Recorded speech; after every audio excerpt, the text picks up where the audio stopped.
Welcome to the Renton Rathbun Show. I am your host, Renton Rathbun. And on this show, what we try to do is appeal to families. We are here to help parents, whether you are a parent of children still in the home or a parent of children that have moved on and they're adults now, or you're a grandparent, or even if you're someone that mentors other people. This show is for you. And what we want to do is expose worldviews that have been built up against the knowledge of God. And we want to help you see a biblical response to those worldviews, what we'd call a biblical worldview.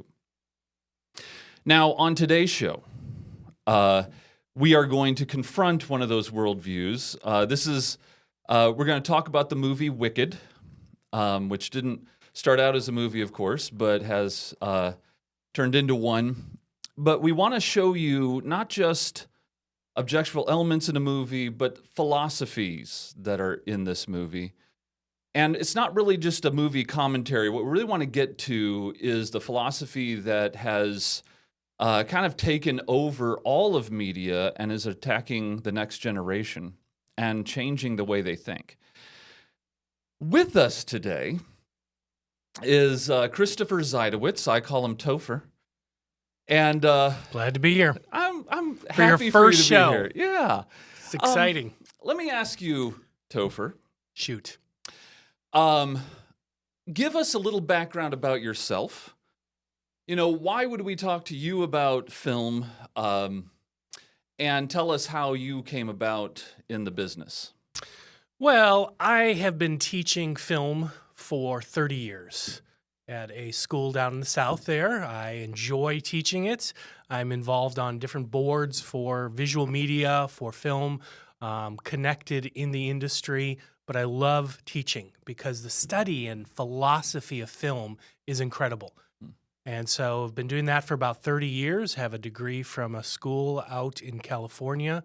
And so I just love teaching and talking about film and culture as a whole. Would you please drop some names? For our audience, you don't want to drop names? No. People that you I work think with? of it, would they drop my name? And so if they wouldn't drop my name, I feel I should respect that and not drop their name. Okay. All right. But, it'd be cool, but you don't have to. Maybe while we're talking, a name could drop or two. Cameron Arnett, probably, and BJ Arnett, some of the greatest actors there are right now. But that's all I'm going to drop. Okay. Well, let me put it this way.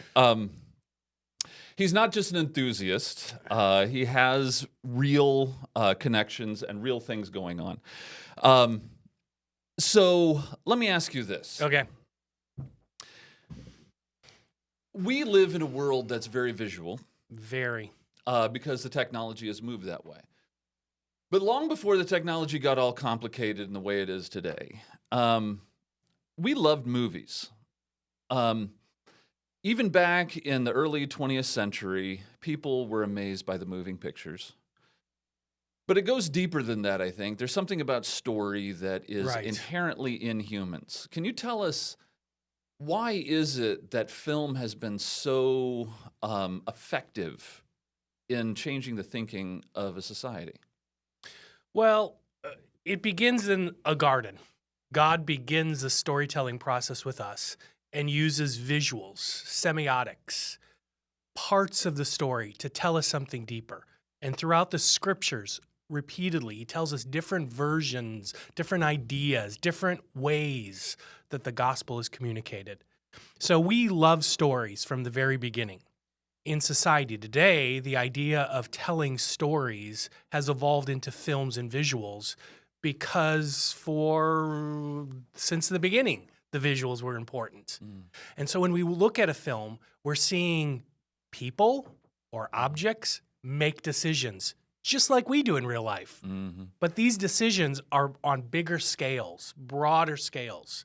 And so we watch films and we look to connect with the characters, the ideas. Okay. So there is this, because I think a lot of people, when I hear, secular people talk about film, they're always in awe of the technology. They're in awe of those things. But I think what you're getting at is that there's something that's inherent in humans Yes. that love story, and this is something I'll be talking about in other shows, is that I think a lot of people believe that we are kind of logical machines, that we kind of stand back in the world, make decisions with our logic, and that's how we think. But really, God could have given us, when we look at the Bible, Right. I have one right here. When we look at the Bible, we think, why didn't he make a systematic theology, right? Now, a systematic theology is a book that kind of goes through all the doctrines one Right. by one, so okay, what do we mean by Trinity? What do we mean by God the Father, God the Son, God the Holy Spirit? What do we mean by, the end times? Anyway, that's how it goes. I mean, wouldn't that have been better? Like a systematic theology, we'd all be one denomination. Because you'd just be like, well, how does baptism work? Oh, it's in the back. And it's kind of, oh, that's it. They were right. Anyway, the point is, it seems to us that it would have been better, but instead, he developed historical narrative. Over and over. And it makes me, and as I, some of my degrees and background come from epistemology, the study of how people come to know things. And what I've found is the big picture of epistemology, the big picture of how we come to know something, really comes down to how I contextualize it in a story. Otherwise, nothing makes sense. So we're not logic people, we're really story people. Right. And so what I think you're getting at is that film has tapped into that. Very much. And, film can be very powerful because it's not just, this neat technology of the moving pictures and the surround sound and the IMAX Right, technology right, and all that, all whatever that. that means. The spectacle. The spectacle. That's tapping into the most fundamental part of humans, our need for a story. Right. Now, as we think about this, stories can't be just made up and do well, right? In other words, how do I put it? You can't just throw it together and like I've been to a lot of bad movies. Yeah. And there's a recipe for bad movies. Yeah. You have bad writers, okay? And you hear enough cliches and you start drifting. But maybe along with bad writing, maybe there's amazing spectacle and that keeps you going. There's actually a theory with this, I think is what you're getting at. Suspension of disbelief. When we watch a film, we want to not question it. Mm-hmm. We want to sit there and just accept it. For example, this idea that if you were to go to Africa and go on the Serengeti and see all these animals, would they actually be gathered around being friends, waiting for a baboon to bring a lion cub up to the edge of a rock? Yes. We accept that because we want to see what's happening. But if it's a bad film, we're like, oh, that's stupid. Oh, they would never do that. But with the music and the ideas and what's going on, we accept it. Oh, by the way, baboons actually will pick up baby lion cubs, take them to the highest tree. Yeah. And drop them? It's the circle of life, my friend. Baboons are awful. There's nothing good about baboons. No. I don't know what they look like before the fall, but after the fall, it got ugly real fast. So that's called suspension of disbelief. When we are absorbed in the film, when we see it, we want to believe it's happening. Yeah, that's true.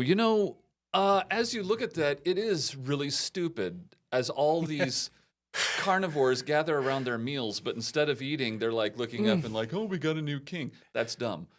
But that song, and it was like so loud. It was like the circle, and then at the very end, after he holds it up and all the animals are worshiping, all of a sudden it just goes black, gash, and you see Lion The power King. of the image. Yeah, and I was like, okay, I'm ready.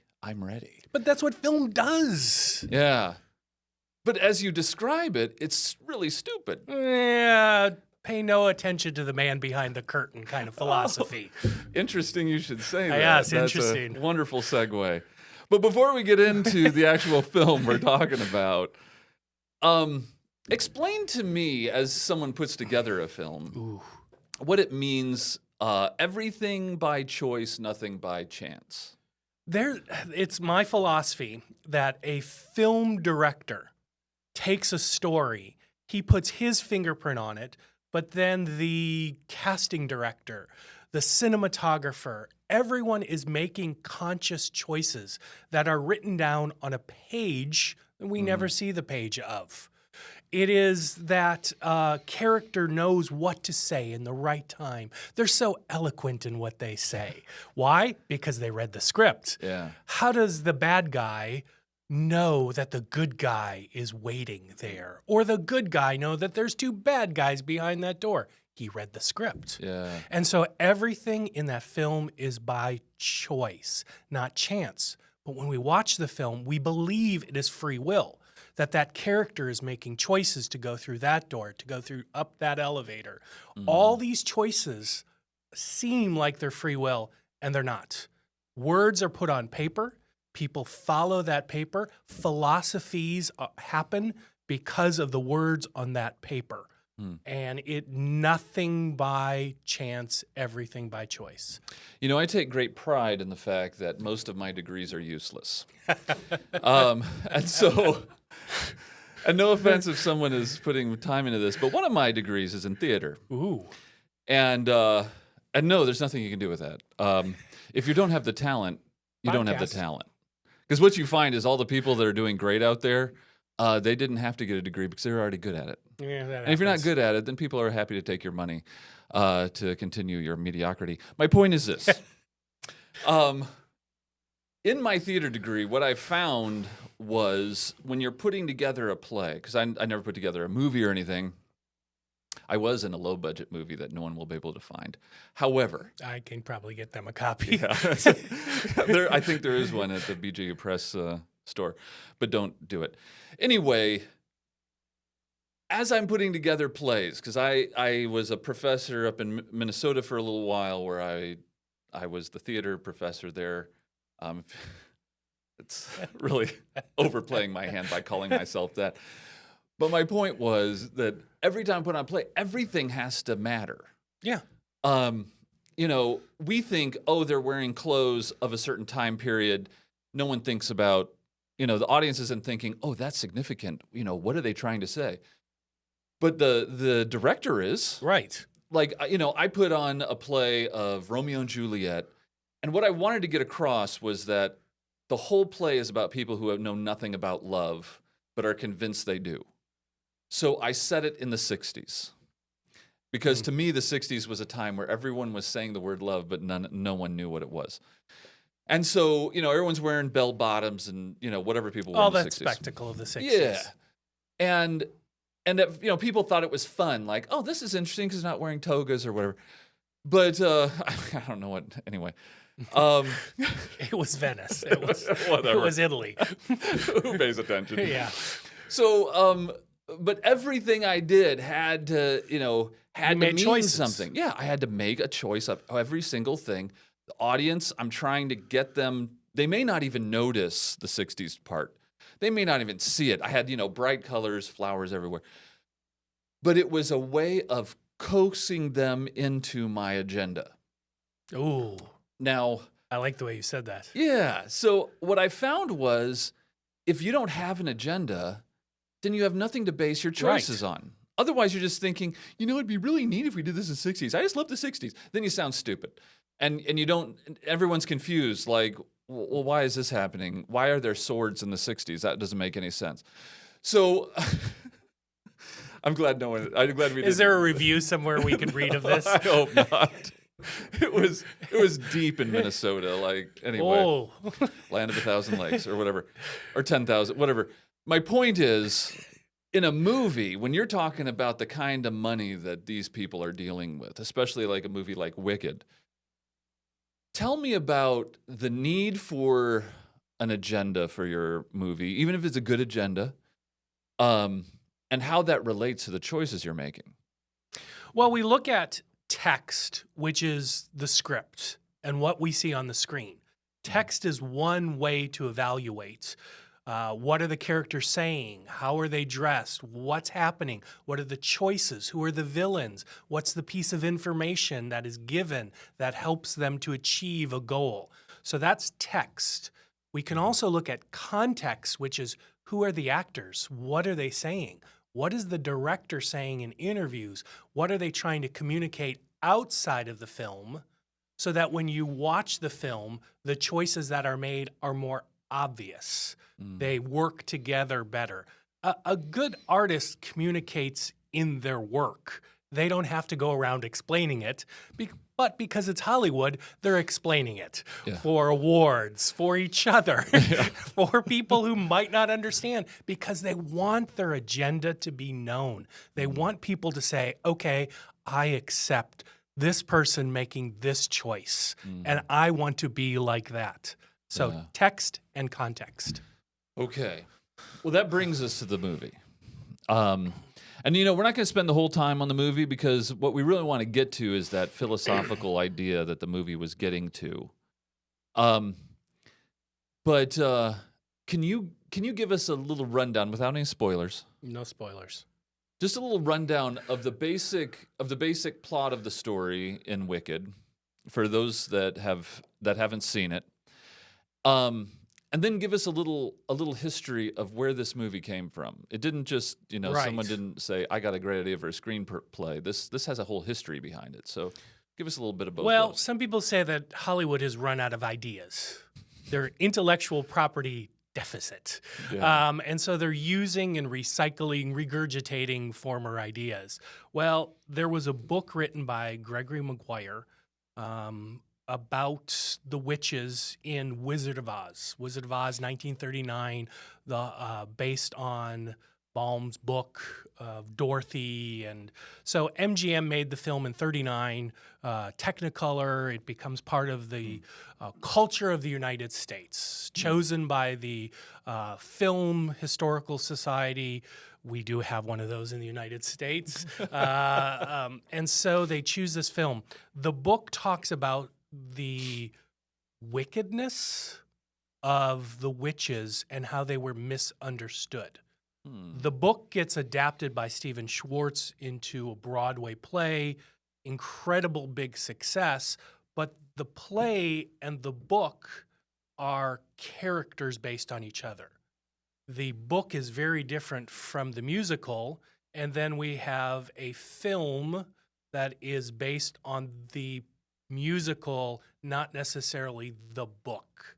It follows the life of Glinda, who is the Wicked Witch of the East, how she met her frenemy in college, and her friend enemy is green and is not accepted by society. So it is the way they become friends, and they start to understand how misunderstood each other is and how to channel that power for what they perceive as good against authority or powers or whatever it is that's standing in their way to defy gravity. Nice. So you have, because we watched this together. We did. It was 2.5, 2:45. Once you go through something like that together, I mean, I know there's people who say we went through Vietnam together and it was rough, but this was much harder than war. So we watched this thing, and this baby's born through an affair. Not a good start. No, it's not a good start. And they Disneyfied it. I know it's not a Disney movie, is it? No. But it's an affair, and the baby from the affair is born green, and an outcast of society. Even an outcast of the family, because the dad didn't, of course, didn't like her, but he did like his other daughter. And so then, she grows up she's a very good person. She's always trying to defend her sister, who dad loves more, which makes her a very wonderful person, because she could be jealous, but instead she showed love. She read the script. And the script said love. Yes. And so then she goes to college, where apparently everyone goes to college in their mid-30s. And I'm just saying, Mid to late to early 40. yeah. So if you watch the movie, what you'll find is everyone in college does not look like college students. I've seen college students because I've taught for 25 years.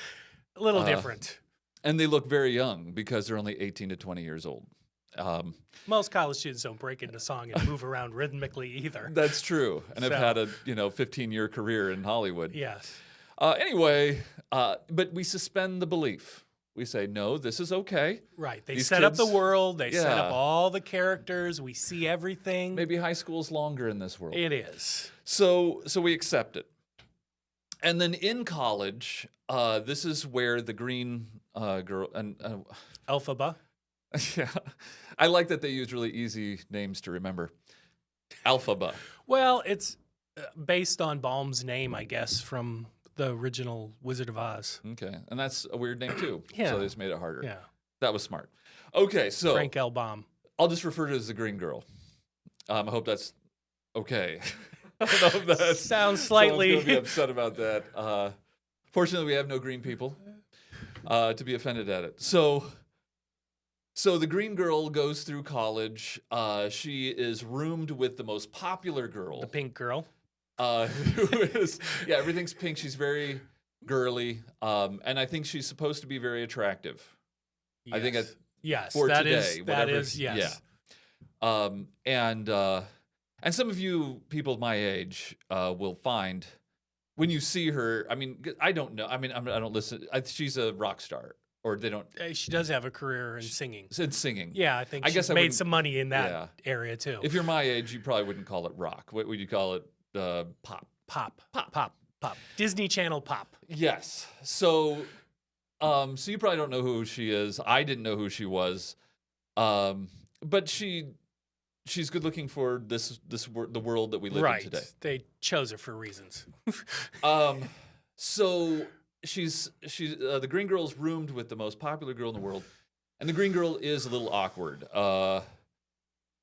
And she immediately is very very angry that people don't like that she's green. So the minute everyone meets her, she says goes through this list of no, I'm not envious. No, something else, and yes, I was born this way, or whatever. Right. I mean, it's the typical story of the outsider trying to get accepted, the ugly duckling syndrome. Yes. So many films are like that. So keep Yeah. going. It seems wholesome. It seems like this is a good story so far. Go ahead. Keep going. It warms your heart. And so, but objectively, when you start out, okay, people. It's weird when someone's green. I would think so, but I would look think twice. that's the point of the Yeah. story. And I get it, but you can't be upset at everybody when you're a color that nobody else is. Yeah, one you're a thing, unicorn. Yeah. I mean, it's one thing, it's like, okay, well, we have all kinds of colors that humans naturally are, right? Right. And if you sang the song, which probably is not a great song for today, but goes through the colors, red, Right. yellow, black, and No, white. Yes, all yes. that. Yeah, I get it. But when someone's green, Right. It's it's unnaturally jilting. green. Yeah. And it wasn't like, she's a little off. What is that? What am I noticing here? No, it's like bright green. So obviously people are gonna be like, whoa. But she responds very angry, like, you should be used to this. Right. Accept me for. Yeah. And so I get it. But that was a choice. That was a choice made by the person that put the screenplay together, and Right, based on there was something he characters. liked about the musical. Oh, Maybe. by the way, let me just add this. The book itself is not for children. It was not written as a children's book like Frank L. Baum wrote Wizard of Oz. Yeah. The book was very adult-oriented. Interesting. And so they're basing, as you're describing, a kind of a wholesome little story here about an ugly duckling syndrome, basing it on those characters, but the original text is very deep and adult-oriented. Go on with your version. Interesting. Okay. We'll talk about that. Yeah, that will be important when we get to the nook and cranny of this whole thing. Yes. So so then there's this. Okay, a lot of other stuff happens. They hate each other. Song about it. There's a whole about song it. about their hatred for each other. Now, what's interesting, I found, before this, they broke out in a song, which always, and you know, I'm uncultured, I understand, but every time I watch a musical and the song starts, my heart sinks. I'm like, how long is that going to last? So we get back to the story, because I just feel like the song is a waste of time. I'm sorry, because you know, this is your world. Go on. So before they start the song about how they hate each other so much, they describe how they're feeling. Yeah. They're both laying in bed in their dorm room, you know, and their beds across from, you know, the room from each other. And they're describing how they feel. And what they're describing does not sound like anger or hate to me. Nope. They talk about their heart fluttering and what is this feeling? Yeah, I've never had this feeling. Yeah, they keep asking themselves, I've never had this feeling before. What's this feeling? And my heart is fluttering, and I can't breathe. All I can think about is them. And I'm thinking, well, that's a description of someone, you know, wanting someone else, right? Desiring someone else. I wouldn't call it love, but a strong desire for someone else. And then they say, oh, I know what it is. It's what they say. Envy or loathing. Loathing, yes. So they're singing a song about loathing. Loathing. How they loathe each other. Which. Okay, so what you're picking up is subtext. So I said text is what's on the page, what we see. Context is everything around. Subtext happens when the audience views what's on the screen and they interpret it. So the text and the subtext and the context work together for you to draw conclusions. Okay. So them putting them next to each other in the split screen like they do in the 50s when Doris Day and Rock Hudson would talk about how they feel about each other and they do that split screen. Yeah. That is on purpose. Culturally, that is on purpose. So you draw the conclusion and you look at that subtext. Yeah. And we all know that the opposite of love is not hate. The opposite of love is disinterest. Right. And so there is this sense of this tension. And speaking of Rock Hudson, the context of this whole thing. Yes. When she arrives at college, you have these young men. Some are obviously gay in the way they talk and their movements. The visual. But the visual part was very interesting to me. You had young men, some were just wearing a dress or a skirt. I'm sorry, I don't want to misrepresent. They're wearing a skirt, and I guess and the skirt had, it was athletic looking. I mean, I don't know, whatever. Athletic skirt. Whatever excuse you want to use. It's not that bad. It was an athletic skirt. Anyway, the guys, some of the guys were wearing a skirt, but some of the guys were wearing, one side was a pant leg, and then one side was a skirt. I think they were trying to mix everyone in together. Yeah. Now, that was a choice because, if you walk around town, very rarely will you see someone wearing half skirt and half pant or a scant.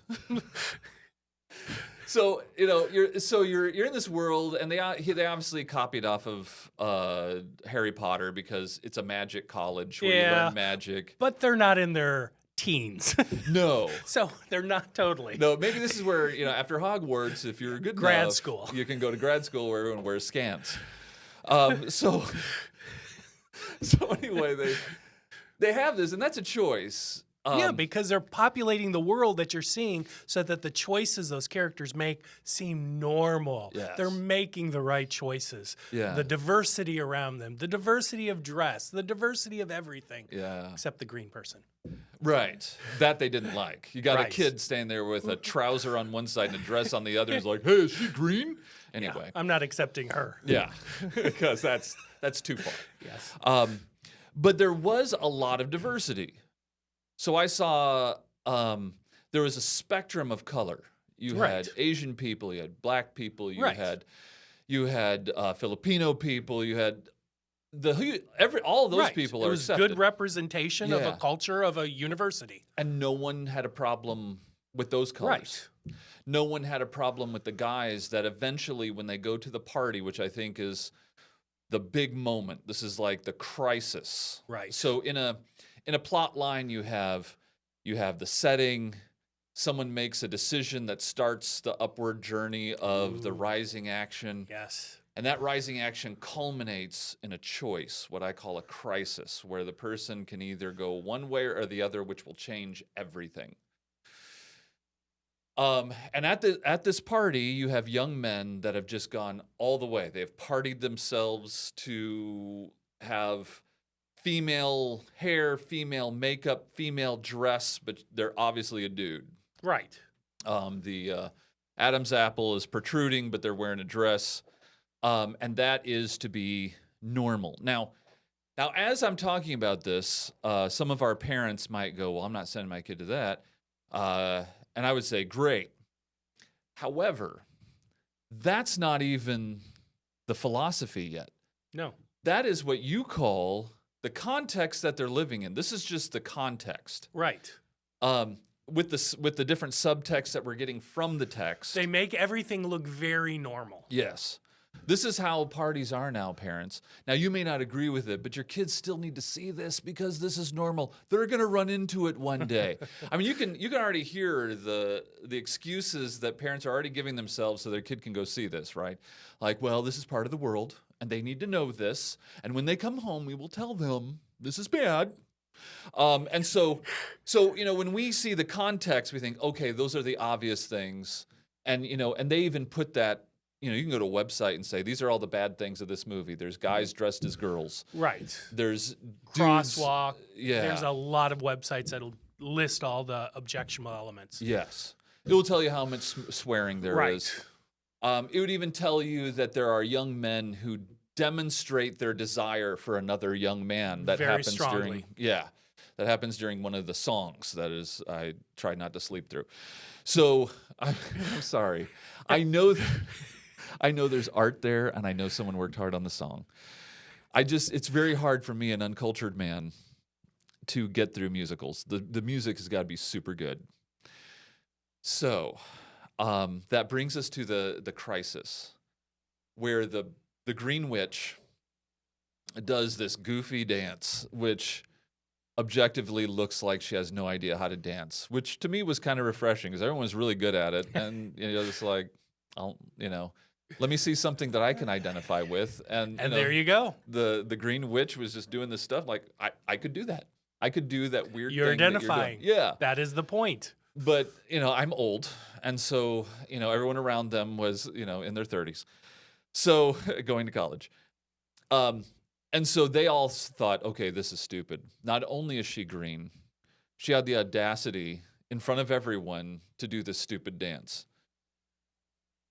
Now, what I found strange was, if she really felt like an outcast, did she think that was a good dance? Or what's the subtext I'm supposed to get out of humiliating yourself even more? Like if I don't know how to dance and I know everyone already thinks I'm a freak, am I going to go to a place that requires an activity that I'm not good at? Explain to me what's going on there. No matter how goofy you are, if you keep being goofy, people will love you in the end. That is Disney 150%. Okay. This film is as if Disney Channel and Wizard of Oz had a baby. Interesting. This idea of, I'm just going to be goofy as all get out and people will finally accept me. Yeah. But I think they're doing it to give Glinda this opportunity to show how she is going to redeem herself and they are going to become friends. Yeah. I kind of have a feeling if this woman is this shallow, that wouldn't happen. No, and that's the suspension of disbelief. I had a hard time with that. Yeah. But I can hear in my mind, I can hear the screenwriter thinking, this probably would never happen. But if we show a positive demonstration of this, maybe the other mean girls in college and high school will see this and they'll think, I want to be a nice girl now. And this will be the model that they can see of what happens when you become nice. They've seen it modeled, role play.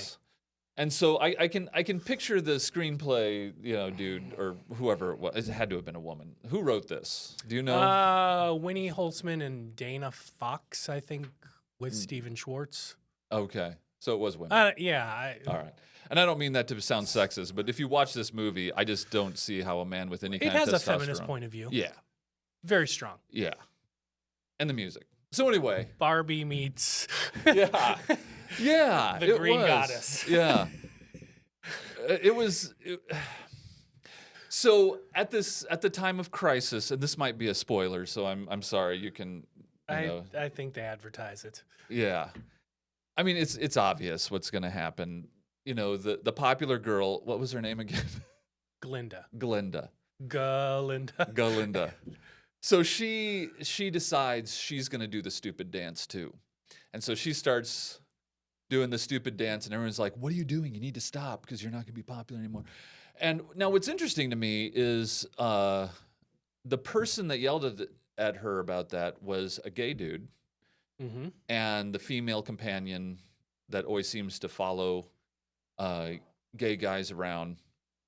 And they were reprimanding her for doing this. So I thought that was... Very stereotypical. Yeah, that was very interesting to me because you wouldn't think that they would make them a bad guy. But she decided she was going to do the dance. She did the dance, and then everyone started doing the dance, which showed this moment of acceptance. Ooh. For the green girl. Close-ups of acceptance. Yes, and she is doing the dance with tears rolling down her green cheeks. And at that moment, you get this sense, even though I'm watching it with all this skepticism, obviously I'm not on board with feminism. No I think that's suspension of coming disbelief through. At all. Yeah, I'm just ready to criticize everything. Even I was like, "Aw, that's nice." They accepted it's this. The music, it's the close-ups, my friend. Yeah. They have manipulated you to the nth degree. Long shots give us this opportunity to evaluate. Yeah. But close-ups, when we get close to someone, it is pure emotion. And they did. They were right up on her face.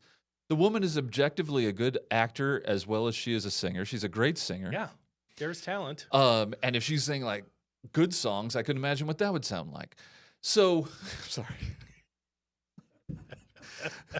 It's fine. Some people like that. And you have to be kind of a Broadway-ish person. There's people that love Broadway songs and shows. My brother Ken, he has degrees, doctorate degrees in theology, and he still loves Broadway stuff. I still think the premise is a little silly. People just breaking out in song. Yeah, it is. It doesn't happen. So anyway, if you're ever in New York and you see a gang of guys in chinos coming at you doing this, run. Don't challenge. Really? Run. They probably just have a knife, though. Yeah, it's just a knife. All right. So anyway, the close-up of this woman with the tears running down her eyes, they are... The way she's able to live in that moment convinces you... Did you have empathy? Yeah. Yeah. Because we all know what it feels like to be the weirdo. And usually what I might add is that no one is thinking about us at all, but we feel like a weirdo, so we feel like, oh, I know what that's like. Everyone thinks I'm a loser, but I'm not. And really no one's thinking about you at all. But everyone, he had this moment. Everyone is mocking her. What she is doing is objectively dorky. But she's kind of worked it out, so you do feel like this is who she is. And then everyone accepts her. Mm-hmm. And you see the tears rolling down her eyes. And the idea of accepting someone actually feels amazing if you can see that gratitude. And that's what it kind of did. It kind of made you think you have these people that have changed their mind, and you have someone who's filled with gratitude. There's this sense of gratitude. Oh, my friend, for someone as jaded as you to admit that at that moment, to be manipulated by a filmmaker, to be green with jade green. I don't know. Oh, that You're was jaded. But that is the power of film. Yeah. Even a film that you're going into because you know you're going to do a show, in a little bit about it. You already know you hate musicals. You already know you're going to hate this film. Keep going. Keep going. And that moment gets you, and you're like, shame on me. Fool me once, fool me twice. Okay, so everyone gets caught up on that. So, okay, she gets accepted. Then the film goes on, and eventually her best friend becomes her enemy, right? I think I'm giving away a lot of spoilers. No, they become friends at that point. Best friends. Yeah, but then towards the end, things kind of change. They make decisions. Yeah. So let me ask you this. Ask me. As you look at this film, in the end, well, let me put it this way. At the very beginning, what is her name again? Glinda? Glinda, you can see how this film affected me. But yet you remember the moment. I do remember the crisis. So in at the very beginning of the movie, she makes this thesis statement. Mm-hmm. And I think she borrows it from Shakespeare, someone Right. like that. Twelfth Night, I think. Tell me the statement she makes that becomes the thesis statement for this whole film. Are people born wicked, or do they have it thrust upon them? Yes. I think is the big idea. That is like the catalyst that sets the entire story into motion, because every decision that is going to be made by characters are going to be based on people's perception of what is wicked and what is good. Yeah. The inverse aesthetic is what this film is all about. Within songs, no one mourns the wicked. The wicked deserve what they get. But then what is the wicked? Yeah. Who are wicked? And so they keep subtexting with animals and people and situations. So you have this phrase, are people born wicked, or do they have wickedness thrust upon them? Now, it's a very interesting statement because, David in the book of Psalms indicates that we are born wicked. I was conceived in sin. Right. So the conception of my existence, while I was still in my mother's womb, I am a sinner. So Scripture, and this, don't get me started about the book of Romans. So it's like in Scripture, it is very clear. Yes, we're all born wicked. We're born wicked because of what Adam did, and if you don't get that, you can go to Romans chapter 5, verse 12, go through it, and it's very clear. We are not people that are victims. We are the people born already despising our Creator, which is the worst thing you could be. It's wicked. But this movie is trying to say, you got to get out of that thinking. Right. It's a moral mirror. It's making you question what morality is. It's making you question how you view all these different aspects of life, and that you have been wrong. Yeah, you have been celebrating that ding dong, the witch is dead. Right. But deep down inside, what you got to deal with is the fact that the witch was not wicked. Everything around her was wicked. Now, explain to me some of the philosophy that goes into this, because what I saw was a young lady, the green witch, who was deriving her identity as a victim. Right. She knew who she was based on what made her a victim. What made her a victim was that green skin. They kept talking about the green skin. Even the authority structures in her life was telling everyone that, her green skin is they didn't say abomination. They used other biblical terms that we would use to describe sin that I can't remember right now. I should have written it down. But the point is that they were saying, this green skin, and then she has a choice. You can get rid of the green skin. there's a spell she can, Well, the wizard asked her if she would want to get rid of it. Originally, she's thinking, oh, I could get rid of this. Maybe Yeah. he'll grant me that wish. And then there's that moment when he said, Yeah. well, do you want it? And she's like, with a close-up, because we love close-ups, Yeah. it brings us into the emotion. No, I don't. Because if she got rid of the green skin, I mean, there's nothing magical or wonderful about who you are in your green skin. I mean, even, Martin Luther King says, one day I want my children to be judged by the character that they have, not by the color of their skin. But now she has a chance, and, green skin, I know it's all this weird world they created. But if you take away that thing, then it takes away the victimhood. And if you take away the victimhood, she doesn't know who she is anymore. That identity, one of the big philosophies going through this whole story, at least to me, was that your identity can only be known if you are being oppressed by an authority. And in that oppression, you begin to know who you are, because the other people around you being oppressed become your friends. And once they join those that are doing the oppressing, they become your enemy.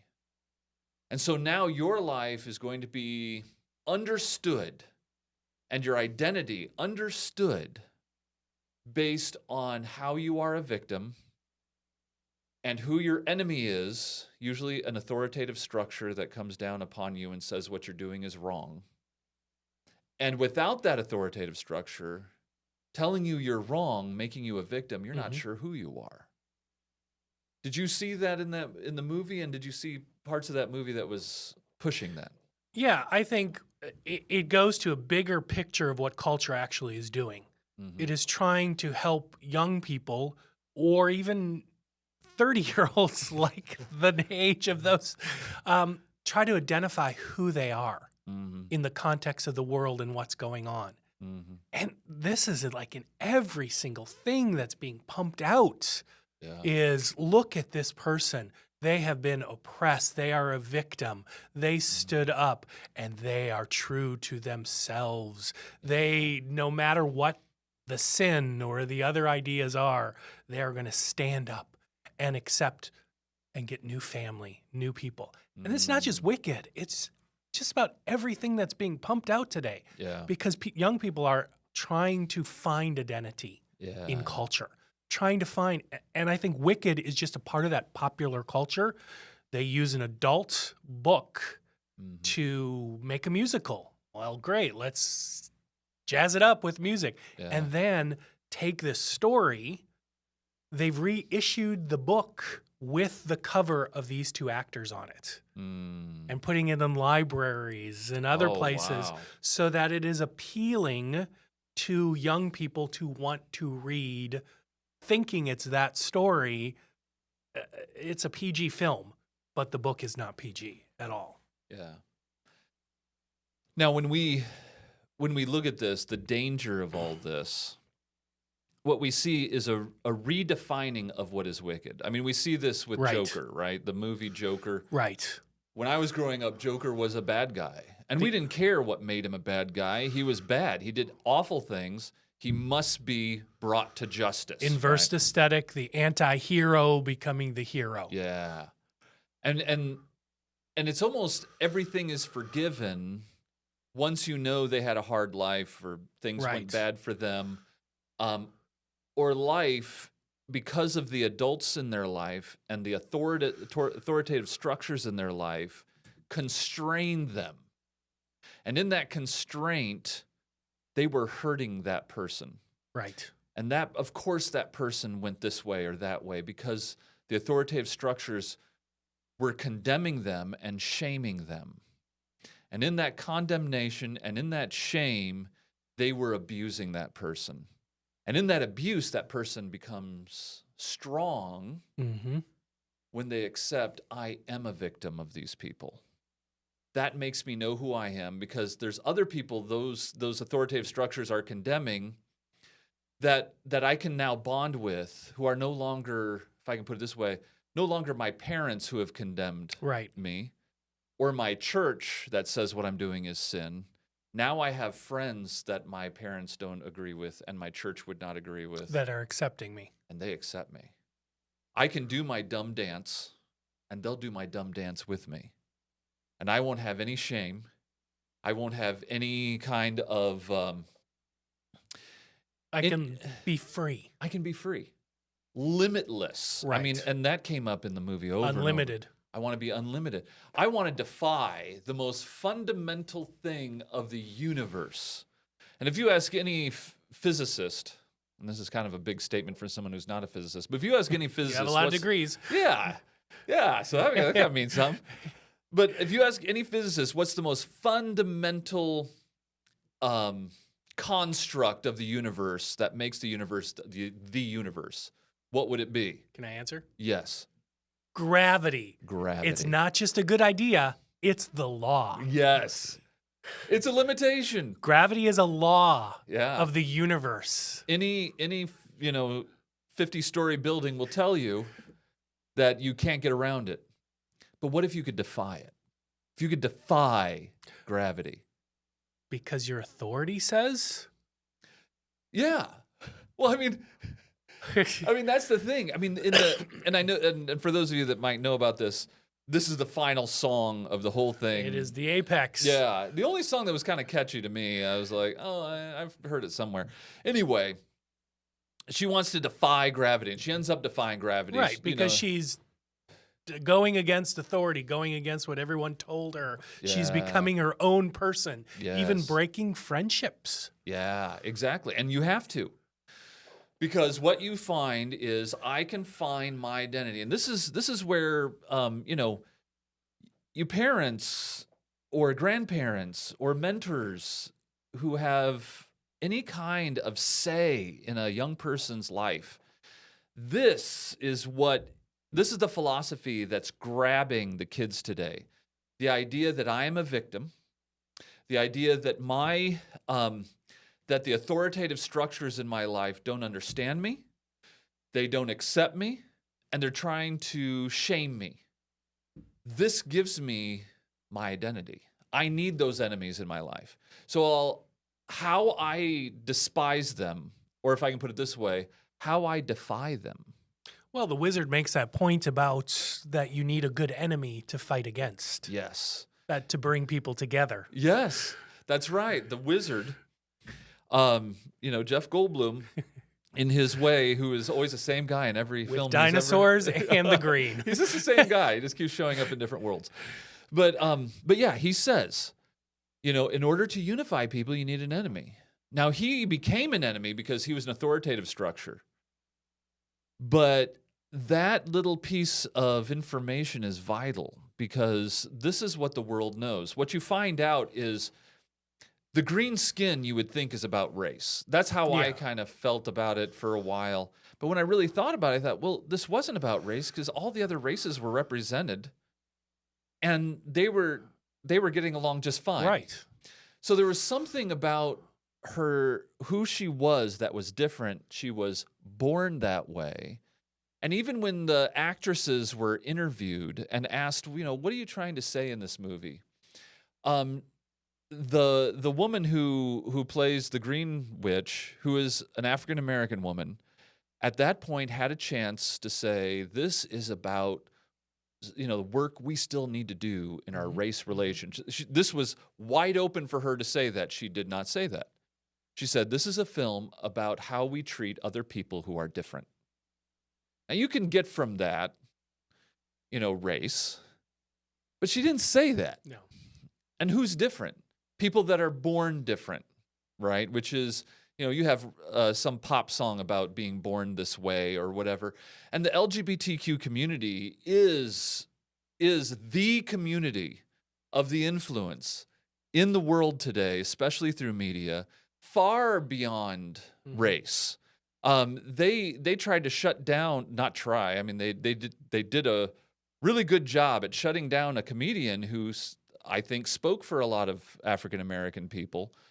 And they were shutting him down in that LGBTQ ideology now trumps race and everything they have worked for from the 50s to today.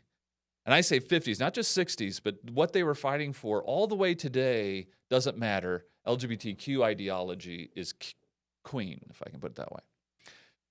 So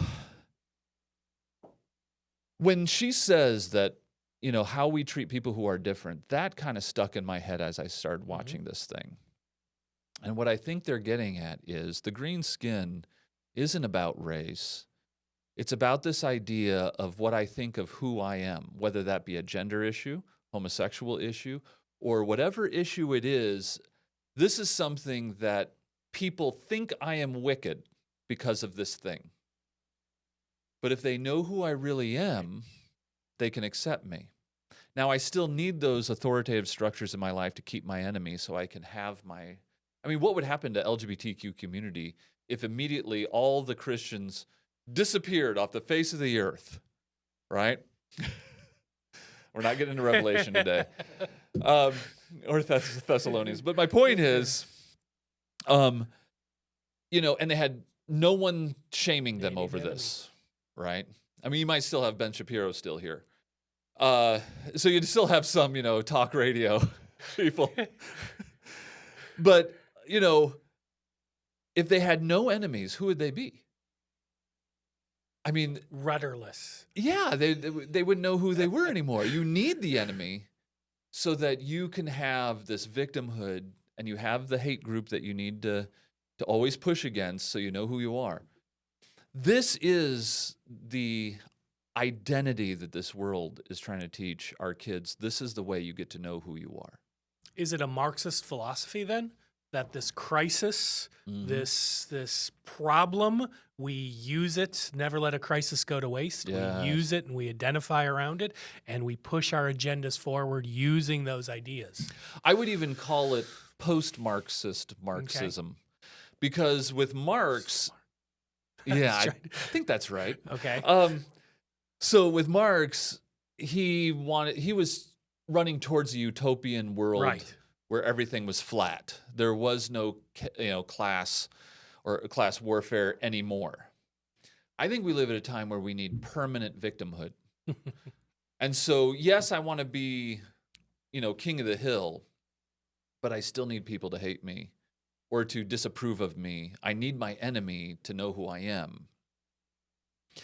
And, I think if we as parents or mentors or grandparents don't really wrap our head around this, as we send our kids off to go watch Barbie because it's fun, or we send our kids off to watch Wicked because it's just a musical, we are handing them over to the ideology that is doing a sweeping job at grabbing our kids. This is all over their social media. This is all over not just movies, but books, any kind of media.